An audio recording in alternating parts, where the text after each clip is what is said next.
이번 영상에서는 기원적 시점에 대해서 다루겠습니다. 네, 목차봅니다. 시적 진술의 구조와 시점. 독백적 진술에서는 회고적 시점과 기원적 시점이 있고요. 권유적 진술에서는 관행적 시점과 비관행적 시점이 있고요. 해석적 진술에서는 관조적 시점과 풍자적 시점이 있습니다.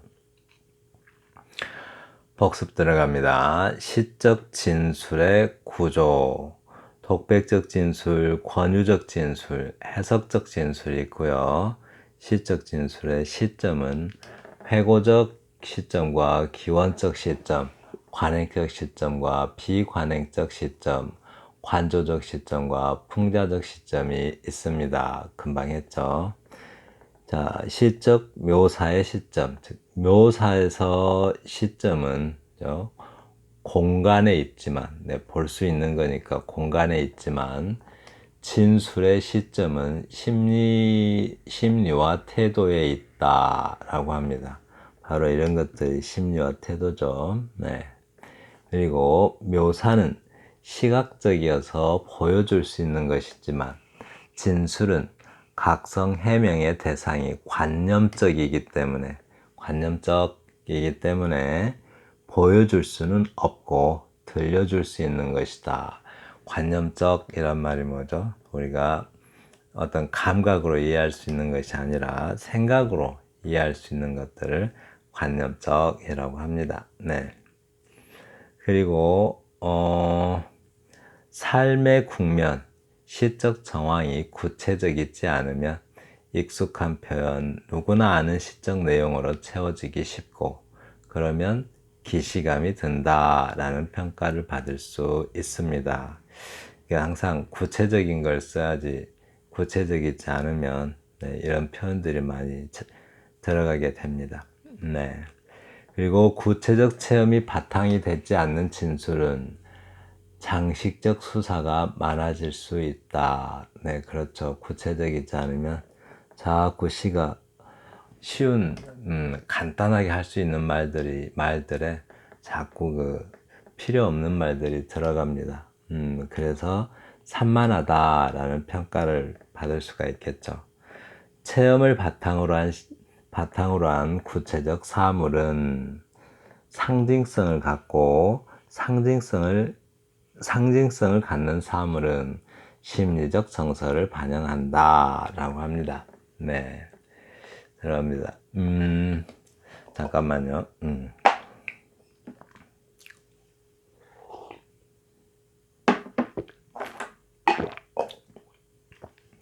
기원적 시점, 아침, 김남조, 목마른 긴 밤과 미명의 새벽길을 지나며 싹이 트는 씨앗에게 인사합니다. 사랑이 눈물 흐르게 하듯이 생명들도 그러하기에 일일이 인사합니다. 주님, 아직도 제게 주실 허락이 남았다면 주님께 한 여자가 해드렸듯이 눈물과 향유와 미끈거리는 검은 모발로서 저도 한 사람의 발을 말없이 오래오래 닦아주고 싶습니다. 오늘 아침엔 이 한 가지 소원으로 기도드립니다. 라고 합니다. 네. 딱 봐도 기원적 시점이면 금방 알 수가 있겠죠. 기도 형식이잖아요. 기도하듯이. 사실은 진짜 기도한다라기보다는 기도하는 형식을 빌린 거죠. 그러니까 종교적으로 기도하는 형식을 빌려서 표현을 그렇게 한 거예요. 네, 표현의 한 방식으로서 기도하는 형식을 쓴 겁니다. 아침 기도라고 해요. 기도. 빌기자, 빌도자죠. 빌기자는 도끼를 놓고 이렇게 제를 지내고, 빌도자는 목숨을 놓고 제를 지낸대요. 네. 자, 그 다음, 목마른 긴 밤과 이명의 새벽길을 지나며 싹이 트는 씨앗에게 인사합니다. 네, 작은 생명들에게도 인사를 한대요. 네, 언제요? 아침 기도하면서 사랑이 눈물 흐르게 하듯이 생명들도 그러하기에 일일이 인사합니다. 주님, 아직 제게 주실 허락이 남았다면 주님께 한 여자가 해드렸듯이 눈물과 향유와 미끈거리는 검은 모발로서 저도 한 사람의 발을 말없이 오래 닦아주고 싶습니다. 이 기도 형식은 뭔가 직접 신에게 직접 기도하는 형식이죠. 기도하는 방식이 이제 몇 가지 소개가 될 텐데요. 여기서 주님께 한 여자가 해드렸듯이 눈물과 향유와 미끈거리는 검은 모발로서 저도 한 사람의 발을 오래오래 닦아주고 싶습니다. 네, 그런 뭔가 섬김이라고 해요. 섬김. 그러니까 발을 씻어주는 일이죠. 이게 좀 그때 시대적 상황적 시대적 배경에 대한 이해가 필요한데 그 시절에는 발이라는 게 가장 더러운 부분이죠. 몸에서 가장 더러운 부분인데 발을 씻는 일은 원래 하인이 주인을 섬기면서 하는 행위입니다. 그래서 지금 이 시인은 그렇게 생명을 섬기겠다고 해요. 그러니까 발을 씻어주는 행위는 한마디로 섬김을 상징하죠. 그러니까 내가 너희의 발을 씻어주었으면 너희도 서로의 발을 씻어주어야 한다라고 요한복음에 나와 있죠. 그래서 내가 너희에게 한 것처럼 너희도 하라고 내가 본을 보여준 것이다. 여기서 한 여자 하면은 마리아를 말하죠. 마리아. 뭐 좀 버전이 여러 개 있더라고요. 그러니까 마리아인데 요한복음에 나오는 예수의 친구, 그러니까 나사로의 누이이기도 하죠. 그러니까 나사로는 예수의 친구인데 죽었을 때 예수가 부활시키죠. 그런 버전도 있고, 또 요한복음에서는 나사로의 친구로 나오는데, 또 누가복음에서는 마리아가 예수 나사로의 누이로서 마리아가 아니라 조금 창녀로 보는 마리아, 그런 창녀로 보는 견해가 있는 그런 마리아이기도 하죠. 그러니까 눈물로 그 발을 적시고 자기 머리털로 닦고 그 발에 입을 맞추고 향유를 부으니라는 이제 구절이 있어요. 네, 그 말을 의미하기도 하고, 또 그러니까 누가복음에서는 그러니까 예수님의 그 발에 입을 맞추고 향유를 붓는다는 표현인데 거기에 나오는 마리아를 말하는 것 같아요. 근데 이제 일반적으로 마리아 하면은 대부분 나사로의 누이, 즉 예수 친구의 나사로의 누이로서의 마리아를 말합니다. 네, 그렇게 섬기듯이, 즉 발을 닦아줄 정도로 섬기듯이 서로를 생명을 그렇게 섬기겠다고 합니다. 네, 그러고 싶다고 기도하고 있어요. 오늘 아침엔 이 한 가지 소원으로 기도드립니다. 모든 생명을 그렇게 어쩌면 예수 그리스도께서 발을 씻어주듯이 또 마리아가 예수 그리스도의 발을 씻어주듯이 그렇게 생명을 섬기겠다라고 합니다. 네, 섬기고 싶다라고 하는 거죠. 네, 이 경우는 이제 직접 신에게 기도하듯이 이렇게 기원하는 그런 시점이고요. 그리고 또 비워내기 두 번째 시보입니다. 정진규, 우리 집 김장날 내가 맡은 일은 항아리를 비워내는 일이었다. 열동이씩이나 물을 길었다. 말끔히 가셔내었다. 손이 시렸다. 어디서나 내가 하는 일이란 비워내는 일이었다. 채우는 일은 어느 다른 분이 하셔도 좋았다. 잘하는 짓이라고 신께서 칭찬하셨다. 요즘 생각으론 집이나 100채쯤 비워내어 그 빈 집에 가장 추운 분들이 마음대로 들어가 사시게 했으면 좋겠다. 이 겨울 따뜻하게 나셨으면 좋겠다. 여기도 기도 형식이긴 한데 좀 간접적으로 자기가 직접 신에게 이렇게 기도하는 것이 아니라 첫 번째 A는 직접 기도하는 형식이잖아요. 이거는 그냥 간접적으로 약간 종교적 기도 형식이긴 하지만 직접 빈다기보다는 간접적으로 자기의 바람을 이렇게 기도 형식으로 쓴 거죠. 네, 그렇습니다. 어떤 기원의 방식이 조금 다르죠. 네. 네, 세 번째 시보입니다. 바위 유치환. 내 죽으면 한 개 바위가 되리라. 아예 에린에 물들지 않고 흰호에 움직이지 않고 비와 바람에 깎이는 대로 억년비정의 한묵에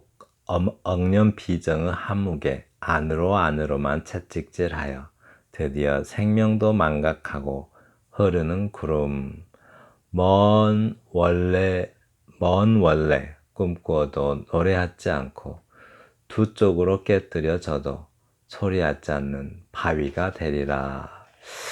이거는 이제 종교적인 것과는 관계가 없죠.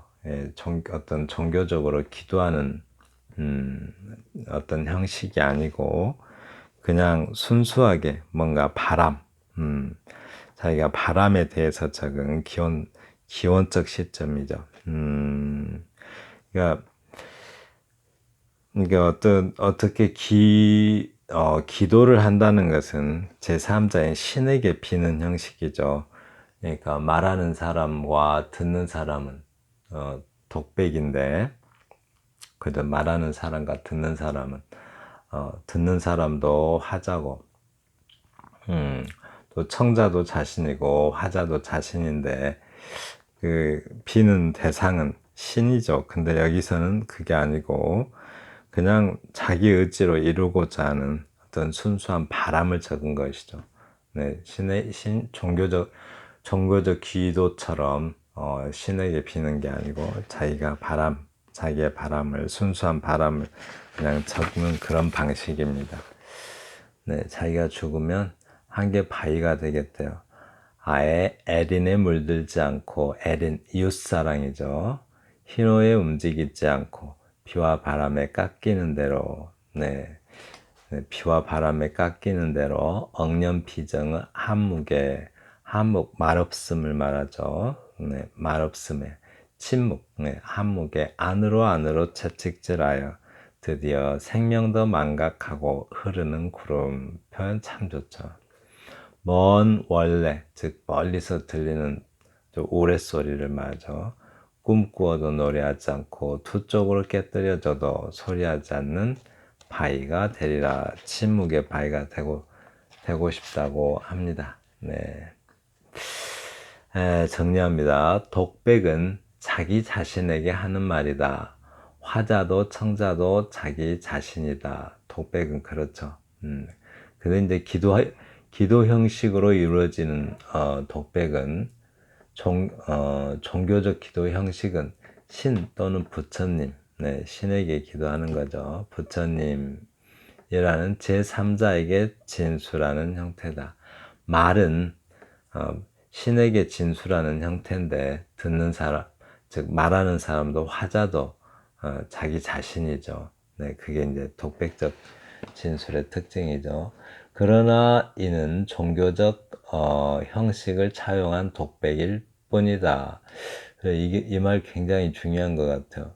진짜 기도를 하는 건 아니죠. 종교적 형식을 차용한 독백일 뿐이죠. 그러니까 독백을 독백의 한 형식일 뿐이에요. 진술은 제3자에게 하지만 화자도 청자도 자기 자신이기 때문이다.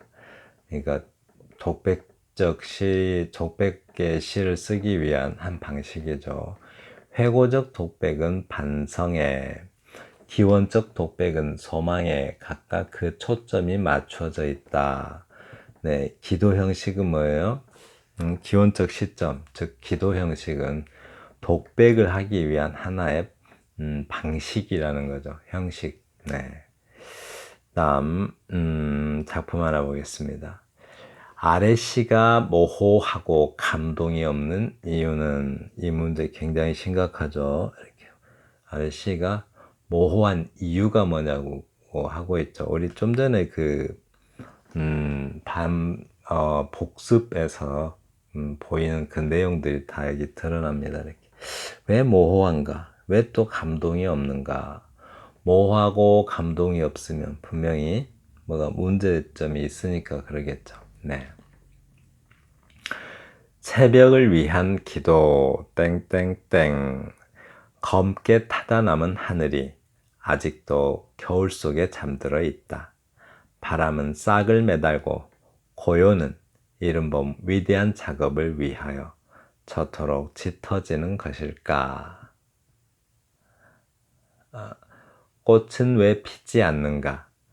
강 언덕에 발길 머두어 기다림 보듯 세상을 보면 폭 안긴 땅은 아직도 빈손.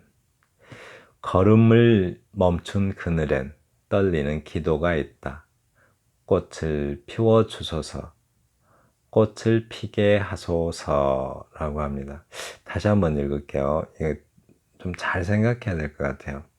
새벽을 위한 기도, 검게 타다 남은 하늘이 아직도 겨울 속에 잠들어 있다.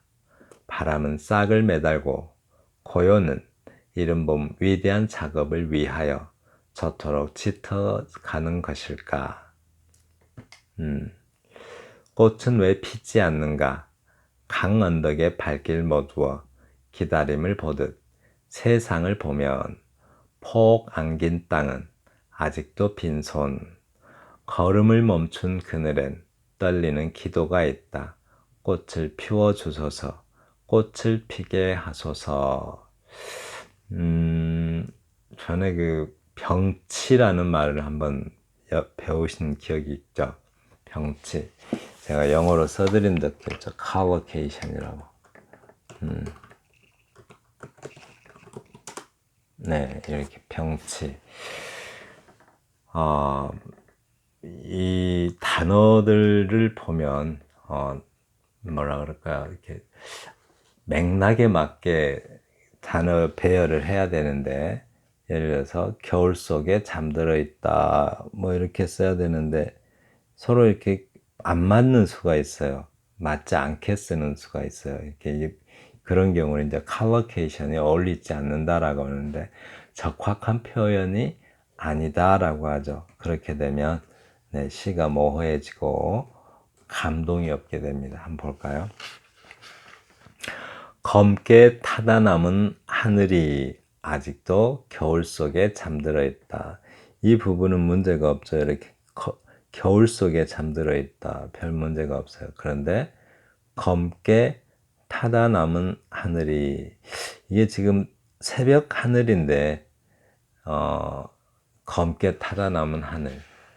만약에 저녁 하늘이면 그래도 조금이라도 좀 어울릴 수가 있는데 이 검게 타다 남은과 하늘이 이렇게 나란히 쓰일 수 있는 적확한 표현이 아니에요. 왜냐하면 새벽 하늘은 곧 밝아질 것이고 하늘이 타버렸으면 낮 하늘, 푸른 하늘이 생겨날 수가 없죠. 그러니까 어울리지 않는 병치입니다. 이게 이렇게.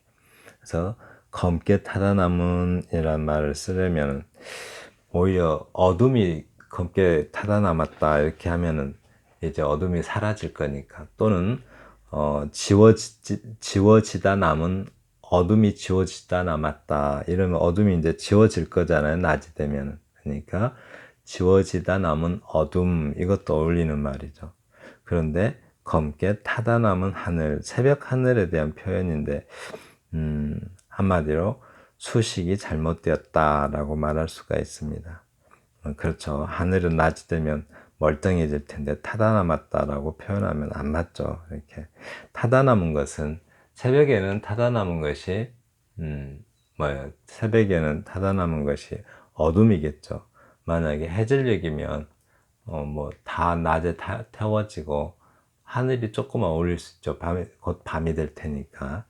이렇게 적확하지 않은 표현이 있으면 네, 뭐 글 자체가 전체적으로 모호해지는 수가 있습니다. 그리고 바람은 싹을 매달고 봄이 오고 있네요. 고요는 이른 봄 위대한 작업을 위하여 저토록 짙어가는 것일까? 이거는 뭐 저자께서 하신 말씀은 이 부분이 없어도 되는 부분이다라고요. 이른 봄을 위하여 저토록 짙어가는 것일까? 훨씬 부드럽긴 하죠. 이 과장된 표현이 들어감으로 인해서 오히려 어색하게 만드는 부분이 있습니다. 근데 이 부분도 생각할 것 같아요. 네, 고요. 봄이 다가오고 있는데 고요가 짙어간다. 좀 어울리지 않는 표현이죠. 그 비발디의 사계 중에 봄 보셨나요? 봄이 오면은 뭔가 솟아나는 느낌이기 때문에 통통 튀는 느낌이죠, 봄은. 그런데 고요가 점점 짙어가는 것일까 하는 표현도 네, 적확하지가 않다고 볼 수 있을 것 같습니다. 그래서 이제 그렇게 되면 이제 읽는 사람이 되게 헷갈리겠죠. 네, 이게 도대체 뭔 소린가 싶고 그래서 표현은 적확해야 합니다. 네. 꽃은 왜 피지 않는가? 네, 꽃은 왜 피지 않는가? 이 질문, 물론 감탄사로 처리했지만 이 질문은 너무 생뚱맞습니다. 이렇게. 지금 여기서 지금 뭐죠? 꽃을 피우려고 준비가 아이고 잠깐만요. 이 부분에서 근데 이렇게 막 싹을 매도 지금 봄이 점점 진행되고 있잖아요. 곧 꽃을 피울 거잖아요. 근데 꽃을 피우는 과정으로 흘러가고 있는데 갑자기 왜 피지 않는가라고 하고 있어요. 곧 피울 텐데요. 네. 이 질문을 하려면 이미 꽃을 피울 만한 시기가 지났거나 이미 꽃을 피울 시기가 되었거나 지났거나 했는데도 그럼에도 피지 않으면 그때 이 질문을 할 수 있겠죠. 근데 지금 이 앞부분은 꽃을 피우는 시기로 가는 과정에 있잖아요. 아직 꽃이 필 시기가 안 되었기 때문에 아직 안 피한 거죠. 근데 이런 질문을 한다는 것은 네, 적확한 표현이 아니다. 한마디로 위에 있는 글과 이 글이 네, 병치가 어울리지 않는 병치다라고 말할 수 있겠어요. 그러니까 맥락에 맞지 않은 질문을 한 거죠. 맥락에 맞지 않은 질문을 하면 맥락에 맞지 않은 질문이기도 하고 맥락에 맞지 않은 표현이 들어가면 작품 전체를 산만하게 만듭니다. 그래서 그런 적확한 표현을 해야 된다라고 합니다. 네. 강언덕에 발길 모두어 기다림을 보듯 세상을 보면 폭 안긴 땅은 아직도 빈손. 늘 이렇게 뭔가 이해가 될 듯 말 듯 좋은 표현으로 우리가 감동을 받을 듯 말 듯. 근데 감동이 안 와요. 이렇게. 뭔가 어색하고 모호한 느낌을 주는 것. 그것은 뭐예요? 네, collocation, 즉 병치가 어울리지 않기 때문이다라고 해요. 그러니까 적확한 표현이 아니고 또 맥락이 안 맞다라고 할 수 있겠습니다. 그러면 모호해집니다. 자, 봐요. 이렇게 폭 안긴 땅은 아직도 빈손. 이 표현은 참 좋죠. 이렇게 폭 안긴 땅은 아직도 빈손. 즉 아직 아무것도 그러니까 너무 이른 봄이죠. 아직 아무것도 꽃을 피우거나 이렇게 새싹이 많이 돋아나서 컸거나 그런 게 아니라는 거죠. 아직도 꽃이 피지 않은 빈손이라고 해요. 근데 여기서 보면 이제 강 언덕의 발길을 모두어 기다림을 보듯 언덕에서 발을 모은다는 뜻이죠. 발을 모으고 서서 기다림을 보듯, 네, 꽃피기를 기다림을 보듯, 봄을 기다리는 거죠. 기다림을 보듯 세상을 보면, 이 보는 것과 보면, 이 말과 또 안긴 땅 이렇게 했는데, 여기도 기다림을 이 안긴 땅이듯이 여기에도 보다라기보다는 어떤 말 이렇게 좀 이 말과 어울리는 말이 와야 된다는 거죠. 이렇게 무엇을 안듯, 어떤 기다림을 보듯 세상을 보면, 어떤 뜰을 안으면 이렇게 한다든가, 이 발이 어울리는 말이 와야 된다고 합니다. 그런데 그래야 좀 더 정서적인 표현이 된다라고 해요. 그렇습니다. 걸음을 멈춘 그늘엔 떨리는 기도가 있다. 그늘과 그림자를 좀 구별해서 썼어야 되는데, 여기도 이제 그늘이 아니라 그림자라고 해야겠죠. 이 그림자 하면 뭐 나의 그림자일 수도 있고, 또 뭐 산 그림자일 수도 있겠죠. 산 그림자, 산 그림자일 수도 있겠고, 그럴 텐데, 그늘이라고 하는 바람에 거기에 떨리는 기도가 있다. 그늘, 거기에 떨리는 기도가 있대요. 막 뭔가 피어나려고 하는 그 떨림이 있겠죠. 꽃을 피워 주소서, 꽃을 피게 하소서라고 합니다. 네. 그래서, 시적 표현이 좀 뭐랄까요. 시적 표현이 명시적이어야 돼요. 그러니까 좀 정확해야 된다는 거죠. 그래야, 좀 시적 표현들이 좀 적확하게 맥락에 맞게 명시적으로 표현돼야 시적 화자인 나의 소망이죠. 나의 소망, 그 소망이 또 기원, 나의 소망이 좀 강하게, 좀 명확하게 드러난다라고 할 수 있습니다. 네, 그런데 그게 이루어지지 않고 있다라고 말할 수 있죠. 그러면 이제 좀 제대로 한번 된 거, 모범 개작입니다. 한번 다시 보겠습니다. 타다 남은 어둠이 깔린 하늘이, 여기서는 이제 어둠이 타다 남은 거죠. 새벽 하늘이니까 어둠이 아직 남아있죠. 어둠이 다 타버리면 어둠이 없어지니까 파란 하늘이 나오겠죠. 네. 어둠이 다 타버리면 없어지니까 파란 하늘이 나올 거 아니겠어요? 근데 아직 어두워요. 그래서 덜 탔어요. 어둠이 아직 타지 않은 어둠이 있어서 아직 어둠이 깔려 있는 거겠죠. 그래서 깔린 하늘이 아직도 겨울 속에 잠들어 있다. 바람은 싹을 매달고 고요는 이른 봄을 위하여 저토록 짙은가. 강 언덕에 발길 모두어 기다림을 안듯, 이렇게 안듯하고 안다라고 이렇게 해주면, 이렇게 들을 껴안으면 세상은 너무 넓죠. 자기가 지금 어디에 있어요? 이렇게 강 언덕에 있는데 세상을 보다라기보다는 들을 껴안으면 들로 표현하는 게 더 어울리죠. 강 언덕에서 세상을 다 바라볼 수는 없잖아요. 그래서 좀 이렇게 병치가 좀 어울려야 된다는 거죠. 맥락에 맞게. 너무 이렇게 좀 거리가 있는 단어들이, 표현들이 만나게 되면 어색합니다. 그리고 폭 안긴 땅은 아직도 빈손, 발걸음을 멈춘 나의 흐린 그림자 속엔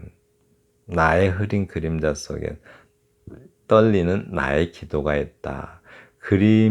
나의 그림자라면 나의 기도가 있다, 이렇게 표현하는 것도 좋겠죠. 근데 산 그림자도 괜찮을 것 같아요. 산 그림자, 일단 표현이 예쁘죠. 꽃을 피워 주소서, 꽃을 피게 하소서라고 표현하고 있습니다. 네, 이렇게 이제 내용 정리합니다. 일상적인 생활 속의 독백은, 생활 속의 일상 독백, 일상적으로 혼잣말 하는 거는 회고적 독백이든 기원적 독백이든 모호하든 산만하든 상관없이 자기만 알아들을 수 있으면 된다. 그렇죠. 자기 혼자 하는 말인데 자기가 듣고 자기가 말하고 자기가 듣고 하는 거니까 자기만 알아들을 수 있으면 된다. 그죠? 뭐 산만하든 뭐 모호하든 네, 뭐 자기만 알아들으면 되죠. 혼잣말인데. 그러나 시 속의 독백은 표현의 한 방식이죠. 네, 독백이 목적이 아니죠. 표현이 목적이죠. 근데 시 속의 독백은 시적 내용을 네, 맞아요. 이렇게 효과적으로 전달하기 위한 방법적 차용이다. 시적 내용을 쓰기 위해서 독백이라는 형식을 빌린 것이지 독백이 목적은 아니잖아요. 그러므로 그 방법적 차용, 그 방법의 즉 독백의 표현이 명확할수록 좋다라고 할 수가 있겠습니다. 네, 정확히 지켜줘야겠죠. 네, 지금까지 기원적 잠깐만요. 네, 지금까지 기원적 시점에 대해서 함께 살펴보았습니다. 감사합니다.